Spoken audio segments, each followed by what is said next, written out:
Good evening, everybody, and welcome to Have We Got Planning News for You? This is the second edition of the 12th series. Can you believe it? I really struggle to get my head around how successful this show has been.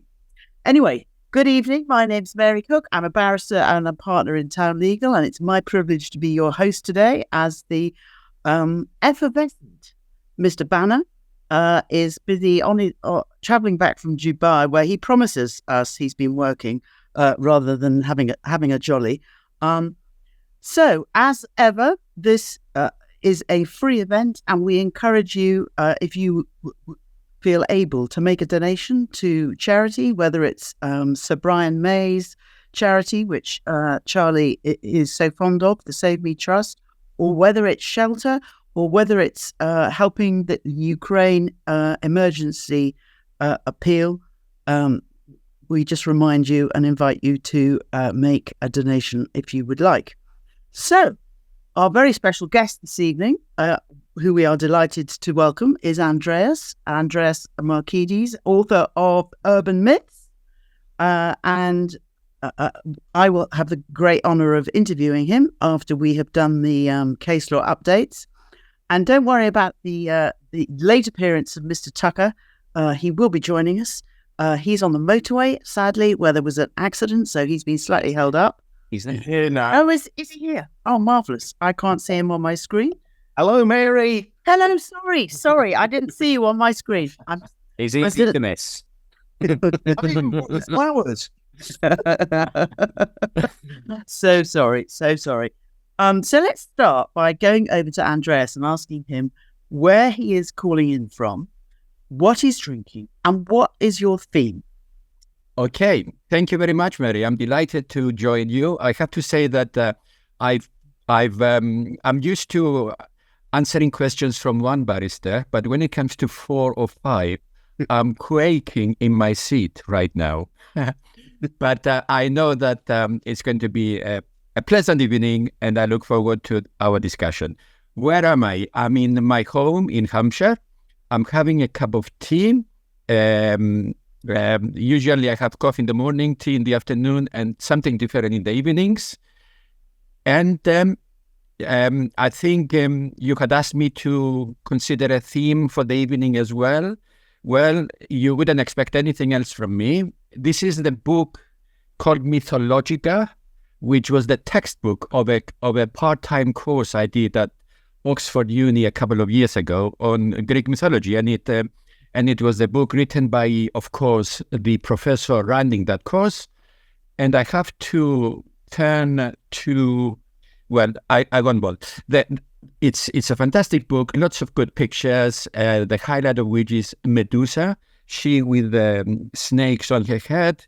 I will never forget the horror on my grandchildren's face when I was reading that story to them. So, okay, I'm delighted to join you. Okay, thank you very much. So, Chris, how are you today? I'm very well, Mary. Thank you very much indeed. I've picked up on the theme. Over here is Presumption, and he's been reading about the gods of Olympus. Yes, yeah, absolutely. I've chipped in. I've got Pegasus. They've been instructing me today. I've been having a conference. So. And from Greek myth to Greek tragedy, I'm drinking out of an Arsenal mug. Oh. Because it all looks so good at Christmas, doesn't it, Sasha? And then it all slips away. You're still in a good position, Chris. You're still in a good position. Yeah. I don't support them. It's just Sasha. But if I can wind him up, I will. So, Sasha, how are you?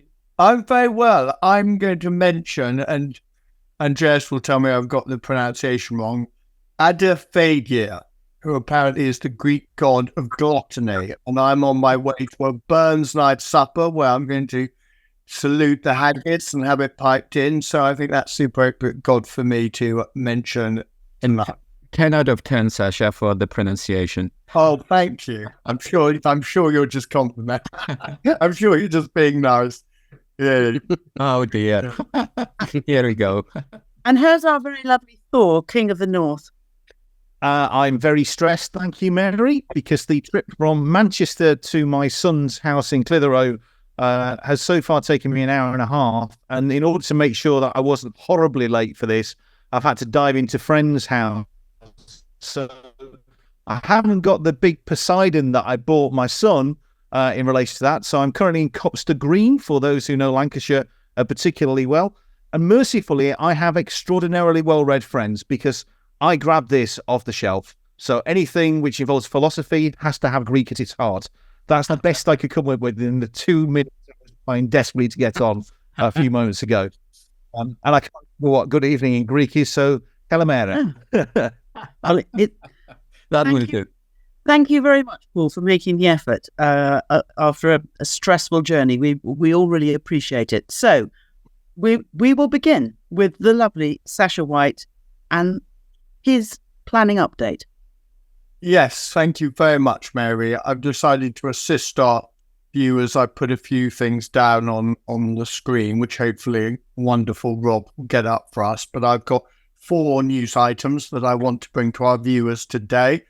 2 social and 2 of substance. The first relates to BNG, of course, which I just wanted to comment that we are basically on the verge of requiring the BNG requirements. We've all had probably in every con we've all done for the past year. Our clients have asked, when is BNG going to be actually formalised and in play? And it appears to be in play on the 12th of Feb, basically, for 4 major applications. Of course, it's not retrospective as I understand it.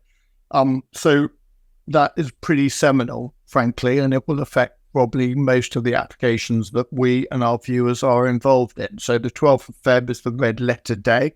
The only other couple of points, there are different provisions for small applications and also for the rather peculiar applications such as Section 73s. So I think watch this space for the future and when the provisions go live on that. So that's item 1. The second item I want to mention, which will be probably one of the biggest hearings/inquiries of 2024, is the decision of the Mayor of London to call in the All England case. And that will be, it is said by Jules Pipe, to be effectively a matter that will go to hearing. So no doubt that will occupy a lot of us in the coming months. The third news item, I think it's important to notice that we now have a new president of the RTPI. We should congratulate Lindsay Richards for her appointment this week as the new 110th RTPI president. So congratulations, and I'm sure she'll have a fantastic year. And finally, from my own parish, I want to congratulate a very, very honourable and good planning silk, Mr. Tim Mould, who today left our company in a good way and was elevated to the High Court bench. So I'm sure a lot of our viewers will come across him in his new position as a High Court judge in the King's Bench division, and no doubt he will hear many, many planning cases in the future. So congratulations to Tim and congratulations to Lindsay. Thank you, Mary. And congratulations, Sasha, to all the silks in our world who were appointed silk. Many congratulations to all of them. Agreed. Quite right, Chris. And thank you very much. Yes, I think our newest addition to the High Court will be a sympathetic tribunal. Let's put it like that. As well as obviously very well informed. And so, without any further ado, Paul, we go over to you because you're going to tell us all about a very interesting Court of Appeal case. I am, and I'm going to do it extempore because idiotically my notebook is in the car about 20 minutes away. This is entirely off the top of my head, although at least you're familiar with doing that, Paul. Career in 30 years of doing that. Right, firstly, 2 of the advocates in this case are amongst the 2 of the 5 silks that have just been recently appointed. So that would be from Sasha's Chambers. Richard Turney was acting for the claimants in this particular case. Mark Westman-Smith from FTB was acting for the first defendants in this case. This is a challenge against a development consent order in relation to offshore wind farms, in relation to the impact upon communities in and around Friston. Friston being a spot in Suffolk. I checked that on the map before I said anything at all. I was practically pressing around here. It's not Surrey, it's not Hampshire, it's definitely Suffolk. So it's a challenge where the decision was issued by Lord Justice Lewis, who was my Director of Studies at Cambridge, and he once told me that administrative law was not a career in which I should think ever to practice. There's an irony. So Lord Justice Lewis has done a judgment which is an appeal against the decision of Mr. Justice Lang, who refused a challenge against the issue of two development consent orders where the essence of the challenge didn't relate to the wind farms. The wind farms were essentially uncontroversial to local residents. The contention was that there was a problem with the 40-odd hectares onshore, and there were two grounds of challenge which were maintained before the Court of Appeal. One of them is a fairly conventional ground of challenge, which relates to the environmental statement. And the issue in relation to that, fairly simply stated, which was that there was a consideration of the effects of the appeal scheme, obviously, but as the appeal scheme had been lodged, there were two other schemes not too far away, which were at a very early stage of consideration. And the argument was, well, all that the applicant had done for the DCO had done is produced a short assessment in relation to those, saying we don't know very much about them. So when we've looked at the effects in relation to this, we've produced all that we can in relation to that. And the challenge was, well, that's not really a proper cumulative assessment within the scope of the regulations. And both the courts, the High Court and also the Court of Appeal said it's a matter of judgment for the decision maker as to whether or not that was adequate. And overall, doing the best that they could at the stage that they could in relation to the DCO was sufficient for the Secretary of State ultimately to agree with the examining authority, Infrastructure Planning Commission, or that part of PINS which deals with very big major schemes, that the Secretary of State was entitled to conclude as a matter of judgment that was adequate. That's the conventional aspect of it. The interesting one relates to flood risk. And if I can just take a step back, one of the things that we all habitually will tell our clients when they come to see us is planning is an unusual area because we're not just dealing with matters of law, we're also dealing with issues of guidance and policy and how guidance and policy slots into decision making. And what the courts, and I'm sure Lord Justice Lewis would have told my 20-year-old self, is that guidance is something to be taken into account in the relevant circumstances, but it doesn't have to be followed precisely in all circumstances. You need to form a judgment based upon having regard to what the guidance says. So in this instance, there's a number of different sources of guidance which were relevant in respect of flooding. So there was an issue in terms of fluvial flooding for this onshore part of the offshore wind farm, the substation, etc. There was an issue in terms of fluvial flooding, which was dealt with in the conventional way. And there were a number of different sites that were looked at. They were all modelled at an early stage in the process. And this was the site near Friston was identified as the best site. But during the course of consideration of the DCO, guidance changed to say that surface water flooding should also be considered at all stages of the process. How do you do that when you've done the sequential test in relation to fluvial and then you weave into that the surface water element? Well, what the applicants did was they said, well, we'll look at what the effects of the surface water impacts are. We'll produce another piece of work and we'll examine that. What they didn't do was go all the way back to the starting point and look at the sequential approach because the guidance didn't require them to do that. The guidance didn't say you have to do that. It did in relation to what they did initially, but they didn't say when you weave in the surface water, that's the issue. So one might argue that the guidance itself is defective. And in fact, Lord Justice Lewis made that point, that there is a lacuna in relation to the guidance. But given that it's come partway through the process, what the court said was there was enough information that surface water issues had been taken into account in a proper way as a matter of planning judgment throughout the process from the point at which the guidance changed. And that was sufficient to enable the decision maker to take a lawful decision. And this is the big point. Going right back to what I said a moment ago, Granston tells you that guidance is just guidance. It's not the law. You have to take it into account. You do not have to follow it as a black letter lawyer going, if you have gone through the sequential test, then the outturn has to be X. Planning isn't a flow diagram. Administrative law isn't a flow diagram. It's a matter of having regard to these material considerations. And amazingly, flood risk issue has no statutory basis in terms of that. It's got a policy and a guidance basis, and upon which a decision maker is entitled to form a planning judgment based on the totality of the information in front of them, provided they meet the relevant tests of administrative law. So it's important in relation to flagging up that however much angst one might have about the complexities of flood risk and how it slots into planning, it is just another material consideration, and the guidance is something that has to be taken into account. Frankly, from all the time that we have wrestled with flood risk issues at planning appeals and advising clients, sometimes I wish that was writ large on the front of MPPF. This is just policy. You can take it into account and apply it to the particular circumstance of the case as a matter of planning judgment. Here endeth the lesson, and hopefully that corresponds with what I've written down in the cart. Thanks very much, Mary. Thank you, Paul, and I'm sure it has, and it won't be the last court case that we hear about flood risk, because we know that Mr. Justice Holgate has recently been hearing a couple of other associated flood risk cases, which no doubt we'll come back to. Now, we're going to go with the help of Rob to Charlie and his summary of the Southwark High Court case, which is all about 96A. Well, they say that buses come in threes, and the same is true of cases on the Pilkington principle.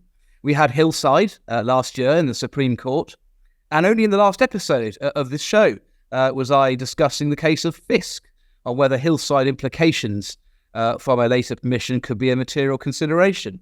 And now we've got another one, the case of Dennis and Southwark and Notting Hill Genesis, decided by Mr. Justice Holgate last week.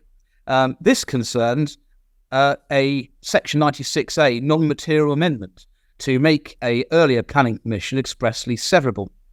The background of this was that there was an outline permission for the regeneration of the Aylesbury estate, which Notting Hill Genesis were leading on.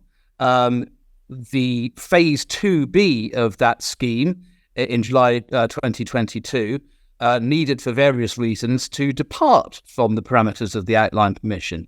So a full detailed drop-in permission was granted for that particular phase within the overall development site covered by the outline permission. A concern then arose as to whether, if that later permission was implemented, that could generate a Pilkington, or now Hillside, issue in relation to the outline permission, because the later permission, the fear went, could render physically impossible the completion of the first permission, the outline permission, in accordance with its terms, which would mean that applying Hillside and Pilkington, the earlier permission could no longer be relied upon for future development outside the area of the drop-in. So what was done was an application was made under Section 96A of the Town and Country Planning Act to amend, so it was said in a non-material fashion, the outline permission to introduce the word severable, so that certain elements of the outline permission development, including in particular the Phase 2B covered by the drop-in, were freestanding, which would, so the argument went, ensure that there wouldn't be a Hillside issue. Now, the argument developed by the time the case went to court to the effect that the outline permission was already inherently severable, and the Section 96A non-material amendment was simply spelling out what was already implicit in the original permission. The parties, by the time of the hearing, agreed that if that wasn't the case, and if the original outline permission was not severable implicitly, then making it severable by Section 96A would be outside the powers, because it would be introducing a material amendment to the outline permission by virtue of introducing severability. Fortunately, it turns out the drop-in permission hadn't been implemented by the time of Mr. Justice Holgate's judgment, so the issues were able to be tested prospectively before the developer had done anything irrevocable by implementing the later permission. Mr. Justice Holgate started by observing that it was common ground, and he agreed, that Section 96A, unlike Section 73 following the Finney case, enables a non-material amendment to the grant or the operative part of a permission, i.e. the description of development. You can't do that under Section 73. You can under Section 96A, provided that the change is not material. The judge then went to consider the particular issues in the case. He started by rejecting the submission that it followed from the fact that a planning permission doesn't have to be implemented in full, as was confirmed by Hillside, that severability of elements could be inferred from that. The judge noted if that was the case, then on the facts, the appellant in Hillside would have won. Mr. Justice Holgate went on to note, importantly, that a planning permission is not to be construed as severable in the absence of clear express provision to that effect. So the question became, was there clear express provision or perhaps necessary implication in the terms of the outline permission in the present case?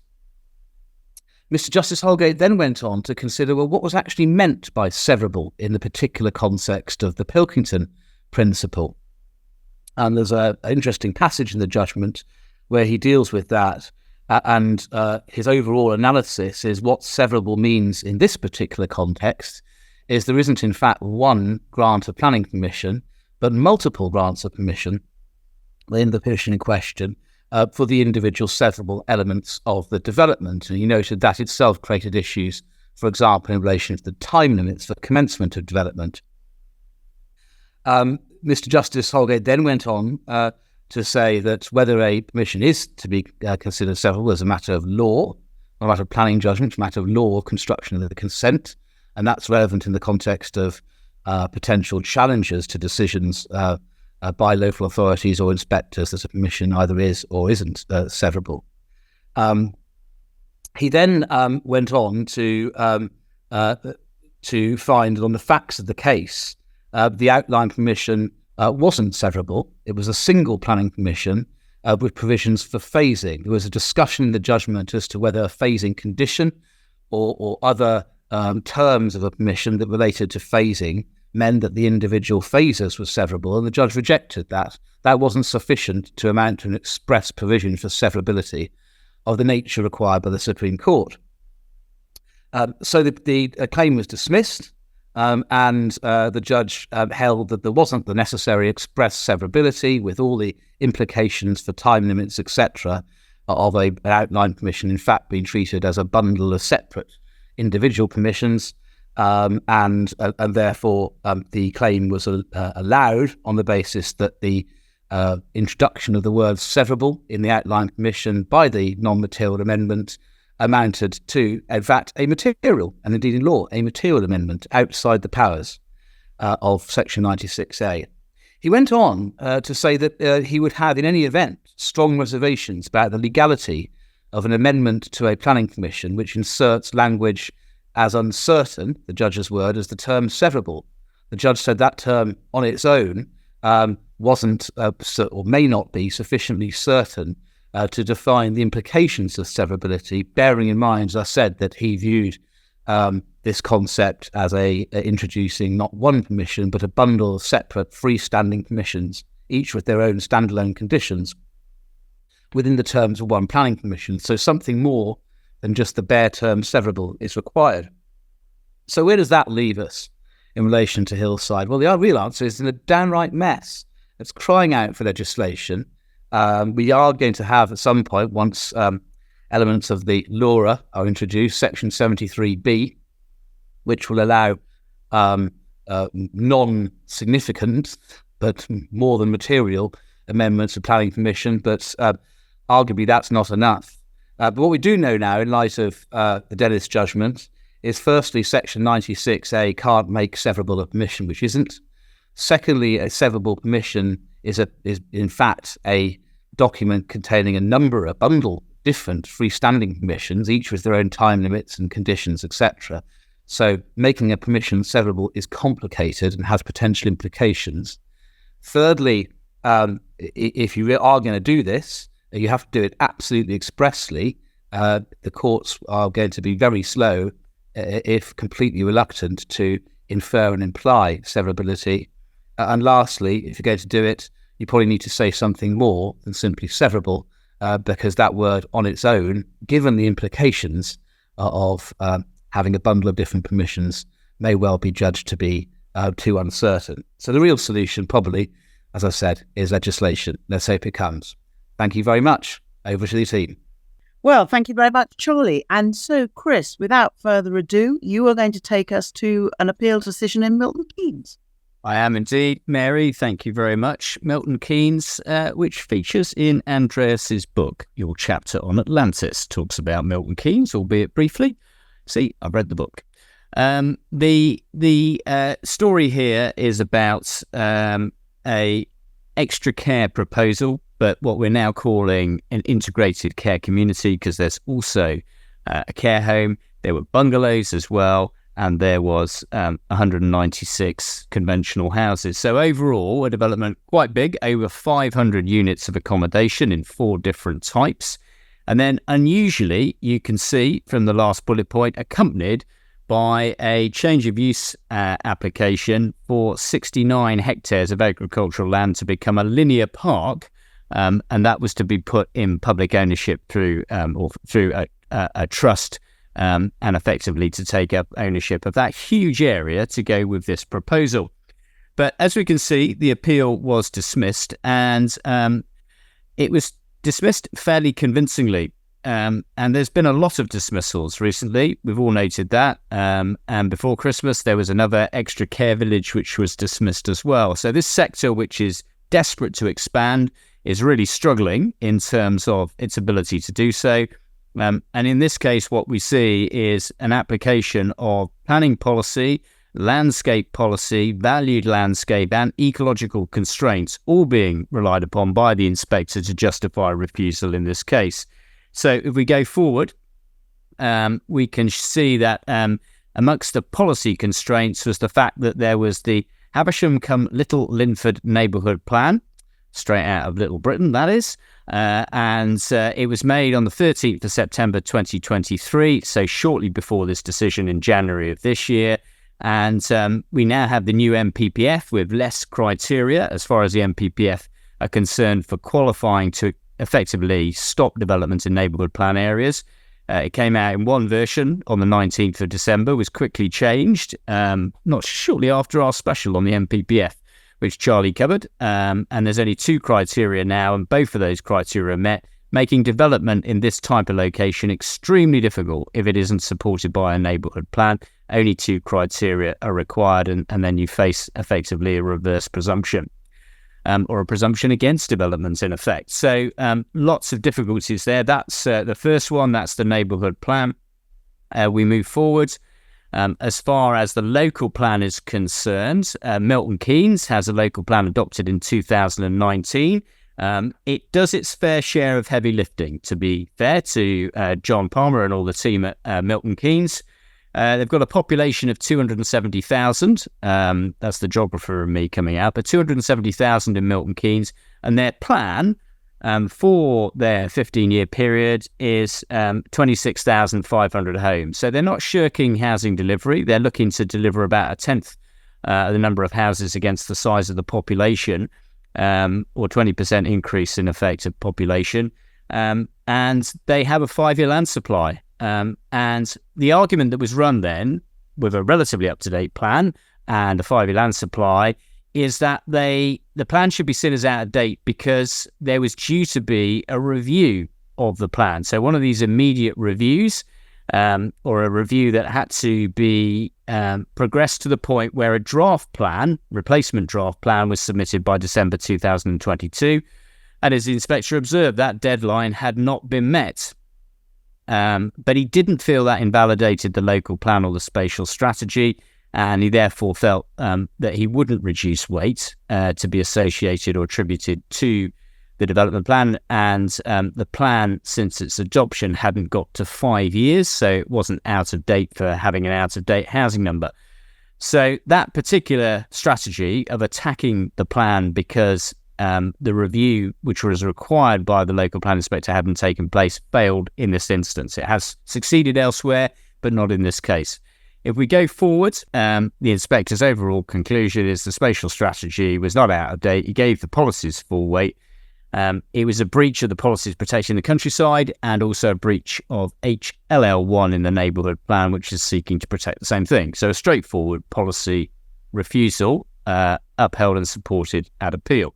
If we move forward, we can see that the area was designated for, it wasn't designated at a national level, but the inspector says that the sinuous nature of the water bodies and the irregular shapes of the intervening grazing land and tree belts contrast with the more regular and more intensively farmed arable and pastoral lands of the north, and this differentiated by its flat, low-lying nature from the rising ground to the north, led the inspector to conclude that this was a valued landscape. So we had a lot of those when the NPPF first came out, not so many now, but this was an example where, based on no designations, the inspector actually felt that the nature of the landscape he was looking at meant it was a valued landscape. And as we know, the NPPF seeks to protect rather than just recognise when it qualifies as a valued landscape, not AONB or national landscapes or anything of that kind.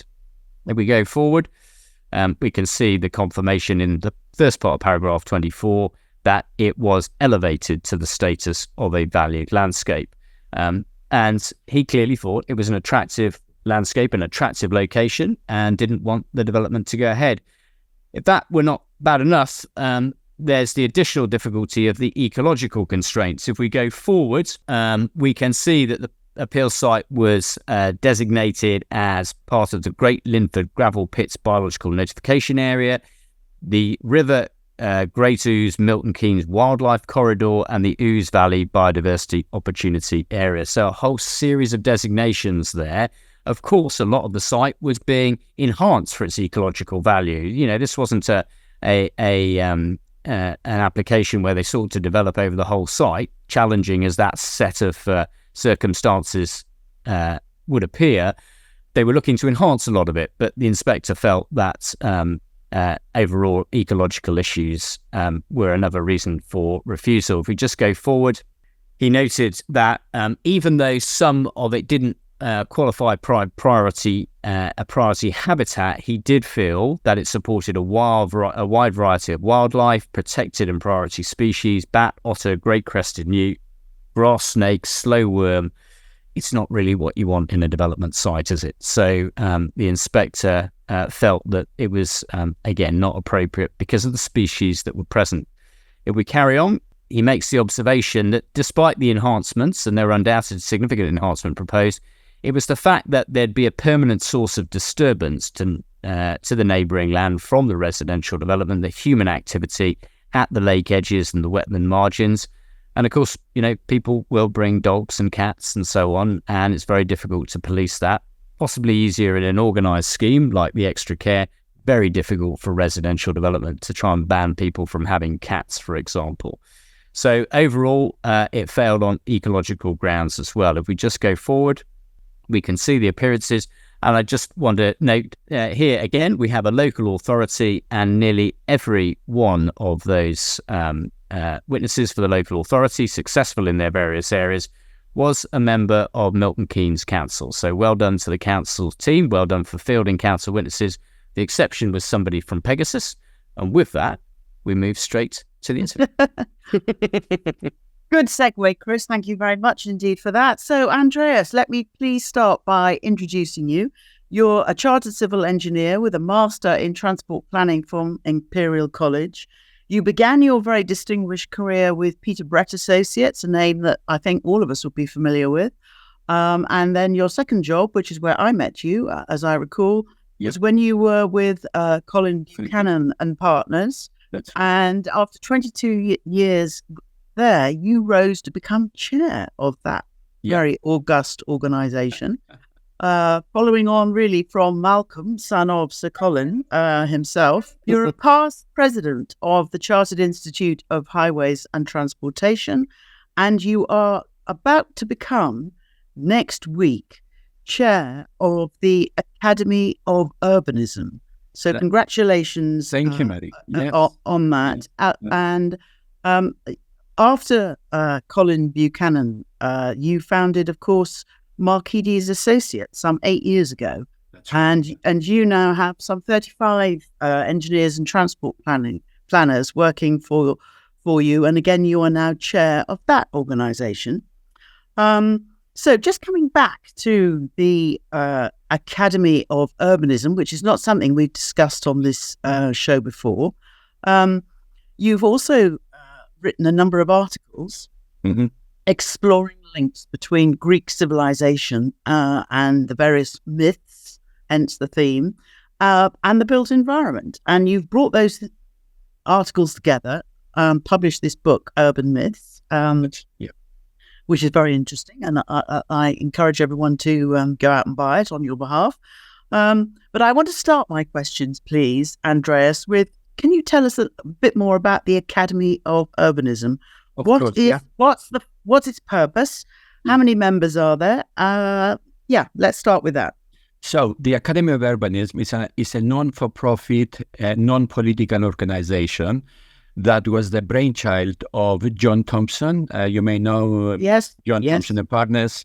It started life nearly 20 years ago, and the whole idea was that it wanted to bring the architecture and the engineering people together and to celebrate placemaking. I've got its mission statement here. It's very short. Our mission is to recognize, encourage, and celebrate great places across the UK, Europe, and beyond. So it's all about placemaking, and its mission is to encourage learning amongst professionals, as a result of which it carries out many visits to European cities to learn how the Scandinavians, the Germans, etc., are doing urbanism. And it's got about 1,300 members, and now it's got a very active program of events, including an awards at the end of each year. And it's been a great school for me as an engineer to have been involved with the Academy all these years. Well, that's fantastic. And tell us, what are you going to focus on in your role as the next chair of this organisation? Okay, yes. The Academy is very ambitious, and I hope that I will be able to help it to achieve all these different ambitions. Very briefly, we want to spread our wings. At the moment, it's a little bit South-centric, if you like. We want to encourage more people in Manchester, Edinburgh, etc., to become involved with us. We want to increase the influence of the Academy. So we have established a policy unit that will try and influence emerging government policy. And in particular, we want to bring in younger people. We started what we call the Young Urbanists movement. These are people that have just left university and they are interested in this subject. We focus on many different themes. I want to focus on health and well-being, probably because of the following conversation that I had on one of the visits that we had in Europe. We were in Utrecht, and I asked, at the end of the visit, I asked the planning director of the city, in one word, I said to him, what is your key objective for the city of Utrecht? And if I had asked this question of any planning director in the UK, I'm sure they would have said, I don't know, housing or the economy or even traffic. This gentleman said to me, health. Our key objective is health and well-being of our citizens, physical, mental, and everything we do in the city, we always ask the question, will that create healthier citizens? And I thought that was fantastic, and it's something that the Academy will try and promote during my term of office.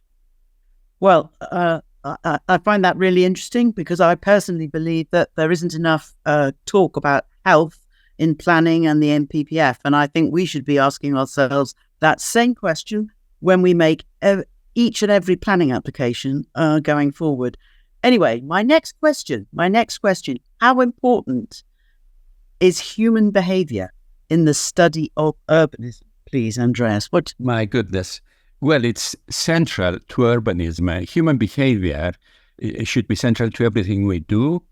And I was pleased to find out, actually, that very recently, a gentleman called Professor Nick Tyler, very, very distinguished person, established a laboratory in East London. He found that he had used big space and established a laboratory where he carries out tests as to how people react to different environments. So, for example, different types of footpaths, different types of lighting, the noise from a passing train, all of these things, because in his view, it's human behavior and the environment that we live in that are so important. And I think human behavior is also central to both my own profession of transport planning as well as urbanism. So, yeah, I couldn't emphasize it more. Thank you. What about technology? I want to ask you about technology. Is it a help or a hindrance, do you think, to encouraging the right behaviour, as it were, in transport planning? Technology has its role, but it comes way down what I was saying earlier, which is human behavior. Obviously, transport planners use technology to good effect in some places. For example, optimizing traffic signals and finding out whether the next bus will come, etc. That's all very helpful. But of course, it has its dangers as well, as we know. A lot of people talk about autonomous vehicles, but of course, that's I don't think that will help the environment. Whether the vehicle is autonomous or driven by a person, it will still have an impact on the place that we live in, and it will have legal repercussions, as I'm sure you appreciate. So technology has a role, but it's not central. And in fact, I was really very struck. 2 or 3 months ago, I was on holiday in Canada, and I saw a sign by the side of the road which said, "Be courteous to other road users." And I thought, such a powerful message. It's much more important to be courteous as a user of the roads than optimizing traffic signals. It's human behavior. And at the end of the day, it comes down to our own values, really, the society that we live in, and what we consider to be more important. Yes. So if we manage technology, then it will have something to offer to us, but it's not central. I just want to make a comment, and again, I'm thinking really about in the transport world, and I'm thinking how useful it is. For example, that in London, I can travel with the same card on the tube, the train, the bus. That's technology, which I think is, it's really helpful. Yeah. If I go to Manchester, I can't do that. Yeah. Which I find really frustrating, and just as much as the mayor of Manchester and everybody, no doubt, who lives there. So I think technology can be really helpful if it's properly deployed, and it can certainly encourage us all to use public transport, us city dwellers anyway. My next question really is about collaboration between professionals, and whether you think that there is enough collaboration between professionals, by which I mean architects, transport planners, urban design practitioners. Do you think that people are collaborating enough? No. This is one of my biggest concerns, really, about the built environment profession. I've worked with architects, planners, project managers. Everybody works in their own little silo, and it's not good for the profession. Certainly in Europe, they do things very differently. They work more collaboratively together in a holistic way. And dare I say, the legal profession is far more holistic than, let's say, the engineering or the planning disciplines. You don't just know the law, you know about the environment, the health, and all these other issues. And I wish that there was more collaboration between the different disciplines. There is a lovely poem by a modern Greek poet called Walls, the walls that separate people. If we have, it's only half a minute. I'm going to recite it if you don't mind, Mary, because it's one of my favorites. Go on then. Okay, it's by a gentleman called Konstantin Kavafi, and it goes like this: without consideration, without pity, without shame, they have built big and high walls around me. And now I sit here despairing. I think of nothing else. This fate gnaws at my mind. For I had many things to do outside. Oh, why didn't I notice them when they were building these walls?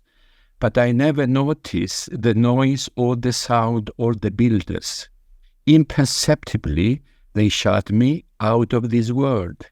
So the silos that control our profession, and the poem obviously applies to other aspects, religion and sexuality, etc., etc. But I think it's a very powerful indictment of the compartmentalization of not only our profession but many other aspects of our life. Well, on a positive note, perhaps design coding is another medium by which professionals can come together. The different disciplines and work a little bit more in harmony and in tune with each other. So my next question is about again a transport theme.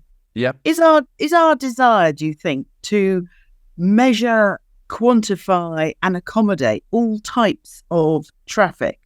Do you think that's the right approach to transport assessment? And do you think, does it pay enough attention to human behaviour, which you obviously think is so important? Yeah. Quantification per se, in my view, is not wrong. It's a question of what we quantify. So if we focus on quantifying the length of a traffic queue, that's wrong. If we were to quantify the impact on the environment or the impact on human health, that would be a lot better. So I don't think it's the numbering, it's the numbers that are wrong. You would expect an engineer to say that, to defend the maths, wouldn't you? But it's the way we apply it. So if we were to apply it in a different way, I remember when I was at Colin Buchanan and Partners, you remember that we were debating Crossrail for many, many years. The line that has now become Elizabeth Line was drawn by GLC in 1974. And for 25 years, we were saying it won't make money, it's not good, because we were using cost-benefit analysis. So in that case, we were quantifying the wrong things. And it wasn't really until it was Colin Buchanan and Partners who said, look, why don't we quantify all the economic benefits that will come from the Elizabeth Line and all the health benefits and all the environmental, etc., etc. And Gordon Brown was the chancellor at the time and got our team to do quantification in that way. And suddenly, Crossrail made a lot of sense. And it was on that basis that he pushed the button and we had it delivered in the end. So I don't think that quantification per se is wrong, so long as you quantify the right things. Well, I'm very glad you did persuade Gordon Brown to press the button because obviously the Elizabeth Line has been a rip-roaring success for those who are able to benefit from it. What, please, do you think is the single biggest change between your early career and that of a young transport planner today? Well, yeah, when I first started the highway engineering profession, I would say it was very monolithic. It was very much number crunching, a lot of traffic modeling, a lot of highway standards, etc., etc. I'm pleased to say that probably as a result of a lot of good work done by the Chartered Institute of Highways and Transportation, as well as many other organizations, it's beginning to change. So the role of a highway engineer, shouldn't be calling them highway engineers, transport planners is is much broader now. And I think that's good. We still have a long way to go, but I think that's probably the biggest change. When I talk to my staff or whoever likes to listen to what I have to say, I tell them, do not confine yourselves to just traffic modeling and highway engineering. You need to know about the world around us, because this is what transport planning is central to our world, isn't it? So we need to know the politics, the environmental issues, all of these things need to come into our work. Okay. Thank you very much, Andreas. Now, I think I need to just open this out a little to the others. So we have a question from Charlie. If you just bear with us, we'll start with Charlie. Hi, Andreas. Greetings from Dubai. I'm sorry I can't be with you for the live show. I'm over here for a hearing this week. Can I just say how much I loved your book over Christmas? Really thought-provoking. And as a former classic student myself, a subject very close to my heart. So my question for you is this, is that the ancient Greek historian Thucydides described his history as a contemna esae, possession forever, given that history repeats itself and there were lessons in his account of the Peloponnesian War that could be used by later generations.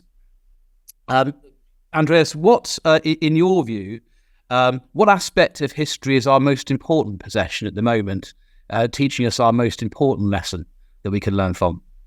Oh my goodness, what a brilliant question from a classics scholar.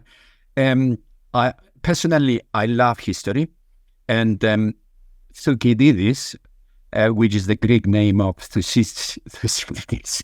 I read him when I was younger. I loved his description of the Peloponnesian War, which is really what brought about the collapse of the Athens empire, if you like. We all know that history repeats itself, and I know, for example, that Thucydides and the Peloponnesian War is a textbook at the American Academy, the West Point of all the things. They consider it important to know what brought about that war and its effects. I don't think there is a better illustration of the importance of history than that. What I also found interesting, I read somewhere that many of the American soldiers coming back from Iraq and Kuwait, etc., who were traumatized by the war, were sent to go and watch a play by Sophocles, which deals with the trauma of war, in order to help them recover from all of that. And the history has got so many different layers to it. It's like an onion. You peel it off and you see all these different measures. Just to leave my ancient ancestors behind for a minute and come back to modern times, I was so struck when I read about the following episode with Hitler. When he was embarking on the destruction of the Jews, one of his advisors said, "What is the world going to say when they find out about what we are doing to the Jews?" And he replied, "Who remembers the Armenians now? implying that the Armenian genocide, which had happened 30 years earlier, was forgotten. So even though history is important and repeats itself, we tend to forget it. And that's how we almost make the same mistakes all the time. The mood, I fear, has changed. I'm sorry about No. It's really interesting. It's really interesting. And I'd like to go now, please, to Paul. And I'm conscious that we're running out of time. But Paul, what's your question, please? My question, just coming back in relation to that, my former head of chambers, Andrew Gilbert, his grandfather was one of the reporters, an American reporter on the Armenian genocide, and he was always stressed how important it was not to forget that. So the lesson of history is that we shouldn't forget history. Anyway, my question is far lighter, although perhaps along the same sort of line of me showing off because I've done a bit of reading behind the scenes like Charlie has. He went to a comp, by the way. Ignore all his pretend learning. Was Pericles, who obviously rebuilt Athens and created the Acropolis and the amazing things that are at the top of that phenomenal hill in Athens, was Pericles the world's greatest town planner? What a fantastic question. Pericles, I'm sure you all know, was Boris Johnson's hero. Allegedly he had a statue of Pericles on his desk. I think that was delusional by Mr. Johnson.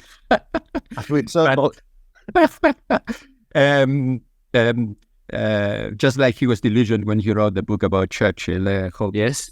And there may be some parallels there.